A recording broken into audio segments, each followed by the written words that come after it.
धृतराष्ट्र और गांधारी अपने मरते हुए बेटे दुर्योधन के पास बैठे थे। दुर्योधन की सांसें उखड़ रही थीं और दोनों माता पिता का दिल टूट रहा था। गांधारी ने अपने आंसू बहाते हुए कृष्ण को याद किया। कृष्ण, उसने गुस्से और दुख से कहा, यदि तुम चाहते तो इस युद्ध को रोक सकते थे। तुम्हारी चुप्पी ने हमारे परिवार को नष्ट कर दिया।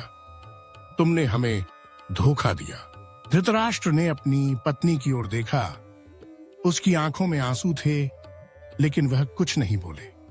गांधारी ने आगे कहा, मैं तुम्हें श्राप देती हूं कृष्ण, तुम्हारा वंश भी इसी प्रकार समाप्त होगा।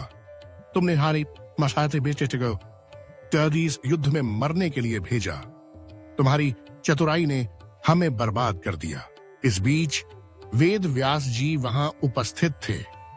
उन्होंने गांधारी को सांत्वना देते हुए कहा, हे देवी, तुम्हारा दुहक समझता हूं, लेकिन इस युद्ध के पीछे केवल कृष्ण नहीं है। इस महाकाल की लहर में मारने वाले और मारे जाने वाले दोनों एक ही थे। यह सब कुछ कर्मों का फल है। गांधारी ने व्यास जी की बातों पर ध्यान दिया। लेकिन क्या यह सही है? क्या हम अपने ही युद्ध के कर्ता नहीं हैं?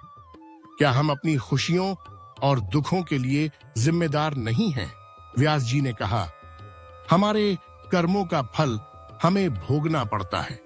यह युद्ध केवल एक बाहरी संघर्ष नहीं, बल्कि आंतरिक द्वंद्व का परिणाम है। जो लोग अपनी आंखों पर अज्ञान का पट्ट बांध लेते हैं, वही इस संघर्ष में उलझ जाते हैं। गांधारी ने अपने पति की ओर देखा, तो क्या हम अपने भाग्य के लेखक हैं? क्या हम अपनी ही त्रुटियों के लिए उत्तरदायी हैं? धृतराष्ट्र ने गहरी सांस ली।